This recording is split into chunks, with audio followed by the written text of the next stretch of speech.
आज हम आप लोगों को सामान्य तथा विकलांग बालकों के विषय में बताएंगे। तो सबसे पहले हम सामान्य बालक के विषय में बताते हैं कि सामान्य बालक किसे कहते हैं और क्यों उन्हें सामान्य बालक कहा जाता है, जबकि एक ही माता की कोख में पले बड़े होते हैं, एक ही माता पिता के प्यार दुलार में पालन पोषण किया जाता है, फिर भी उनमें पर्याप्त असमानताएं देखी जाती हैं। तो ऐसा क्यों होता है कि एक ही माँ के बच्चों में अंतर दिखाई दे? इसके लिए सबसे पहले हम सामान्य बालक के विषय में जानेंगे कि किन बालकों को हम सामान्य बालकों की श्रेणी में रखते हैं और क्यों रखते हैं। ऐसे कौन से कारक हैं जो किसी बालक को सामान्य बालक की श्रेणी में लाते हैं और जिनसे विचलित होने पर हम उन्हें विकलांग बालक की श्रेणी में सम्मिलित करते हैं। आप सभी को ये पता है कि सभी बालकों में कुछ न कुछ विभिन्नताएं देखने को मिलती हैं। वो विभिन्नताएं उनके रंग रूप, लंबाई चौड़ाई, व्यक्तित्व, रहन सहन, इन सभी को में विभिन्नताएं दिखाई देती हैं। लेकिन यह विभिन्नताएं तो सभी बच्चों में अलग अलग होती हैं। फिर हम उन्हें अलग क्यों करते हैं? फिर उन्हें हम एक बालक को सामान्य और एक बालक को विकलांग बालकों की श्रेणी में रखते हैं। तो यहाँ पे हम आपको बिल्कुल क्लियर बता देना चाहते हैं कि सामान्य बालकों की श्रेणी में कैसे बच्चे आते हैं। सामान्य बालक वह बालक होता है जिन बालकों की औसत शारीरिक कदकाठी के तथा स्वस्थ होते हैं, जो सामान्य श्रम करने वाले कार्यों को करने में किसी भी प्रकार की कठिनाई का अनुभव नहीं करते हैं। शिक्षा में भी वे औसत ही होते हैं। इनका बौद्धिक स्तर सामान्यतः 90 से 110 बुद्धि लब्धि के मध्य होता है।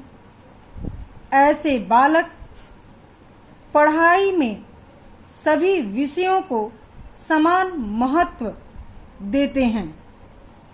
ये बालक शिक्षक द्वारा दिए गए कक्षा कार्य तथा गृह कार्य को लगन के साथ समय समय पर पूरा करते हैं। खेल कूद में ये औसत होते हैं, सामाजिक गतिविधियों में सहयोग करते हैं तथा समाज में अपेक्षित व्यवहार करते हैं। इसी कारण से इनका समाज एवं विद्यालय में समायोजन श्रेष्ठ रहता है और ऐसे बालकों का संवेगात्मक विकास अर्थात संवेगात्मक रूप से ये बालक संतुलित होते हैं।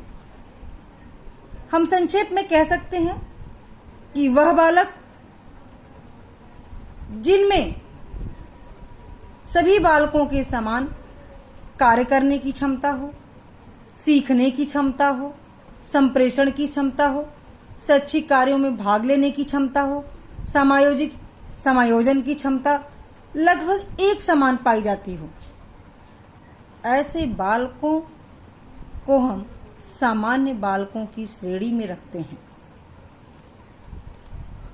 एक एग्जाम्पल हम प्रस्तुत करते हैं, इसके माध्यम से आप समझिए। एक बालक जिसका उम्र 10 वर्ष है का सामान्य बालक है, जो शारीरिक रूप से पूर्णतः स्वस्थ है। इसका भार एवं ऊंचाई में उचित अनुपात है। बुद्धि लब्धि अर्थात IQ लेवल 108 है। वह सामान्य जीवन में सभी बातों को आसानी से सीखता है। उसका सामाजिक समायोजन भी अच्छा है, खेल कूद में भी रुचि लेता है, नैतिक कार्यों में भी रुचि लेता है, शैक्षिक क्रियाकलापों में भी रुचि लेता है, कक्षागत कार्यों को अच्छे से करता है। सभी क्रियाकलापों को बिना किसी कठिनाई का अनुभव करते हुए वह संपन्न करता है, तो तब हम उसे सामान्य बालक कहते हैं। जो 10 वर्ष का बालक तो है, लेकिन उसका सभी कुछ एक सामान्य बालकों की तरह है। वह कक्षा 5वीं कक्षा में पढ़ता है और उसके पढ़ने की क्षमता, सीखने की क्षमता, बौद्धिक स्तर, सामाजिक स्तर, नैतिक स्तर, इन सभी में समान समायोजन है। सभी में सामान्य रूप से वो भाग लेता है, सभी क्रियाकलापों को वो अच्छे ढंग से संपन्न करता है। तब हम ऐसे बालकों को सामान्य बालक की श्रेणी में रखते हैं। जब हम सामान्य बालक की बात कर रहे हैं बच्चों, तो सामान्य बालकों की विशेषताएं भी हमें जाननी होगी कि ऐसे कौन कौन से कारक हैं जो सामान्य बालकों में पाई जाती है। उनमें क्या ऐसी विशेषताएं होती हैं जो उन्हें सामान्य बालक बताती है और दूसरे को असामान्य के रूप में दृष्टिगत करती है। तो सबसे पहले आता है अच्छी शारीरिक बनावट रखना। सामान्य बालक एक अच्छी शारीरिक बनावट रखते हैं। उनके शरीर में यानी शारीरिक रूप से उनमें कोई भी विकार नहीं होता है, कोई भी अक्षमता नहीं होती है। वह पूर्णतः शारीरिक रूप से स्वस्थ होते हैं। इसके साथ साथ मानसिक बीमारियों से ग्रस्त नहीं होते हैं। उनमें कोई भी मानसिक बीमारी नहीं होती है। मानसिक बीमारी से तात्पर्य है कि न वह अवसाद से ग्रसित हैं, न वह आशाविहीन है, न ही वह निराशा से ग्रसित हैं। उनके अंदर अतिरेकता जैसे कोई भी चीज पाई नहीं जाती। मानसिक बीमारी से वो बहुत दूर होते हैं। उनका IQ लेवल 90 से 110 की सीमा के अंतर्गत आता है, तो उन्हें हम सामान्य बालकों के अंतर्गत रखते हैं। और वे बालक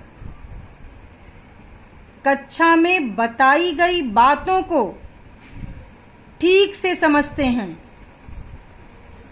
शैक्षिक उपलब्धि उनकी अच्छी होती है।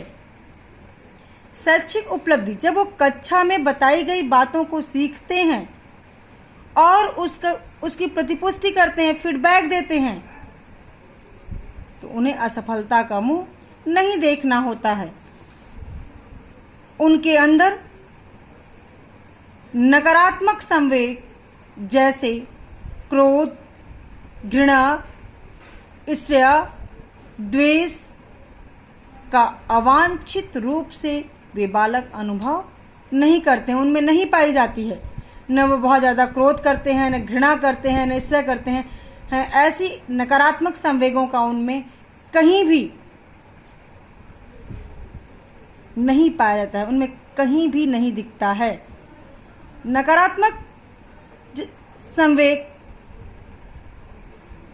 न होना उनके सामान्य बालक की श्रेणी में लाता है। और इसके साथ ही साथ सकारात्मक संवेग जैसे स्नेह, आनंद का अनुभव भी वह अवांछित रूप से नहीं करते हैं। यहाँ पे नकारात्मक और सकारात्मक संवेगों की बात हम कर रहे हैं। तो सबसे पहले हम बता दें कि संवेग किसे कहते हैं। संवेग मानसिक उत्तेजनाओं से निकली हुई क्रिया है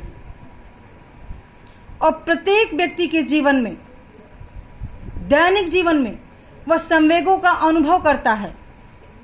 संवेग कार्य करने के लिए प्रेरणा प्रदान करती है। संवेग 2 प्रकार के होते हैं, नकारात्मक संवेग और सकारात्मक संवेग।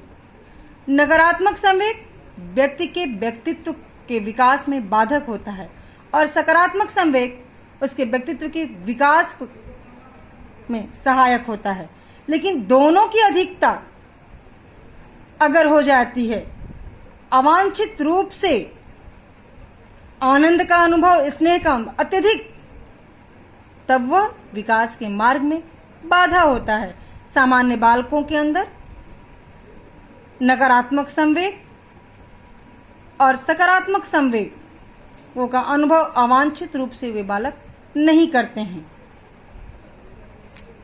अपनी साथियों से भली भांति समायोजित करते हैं।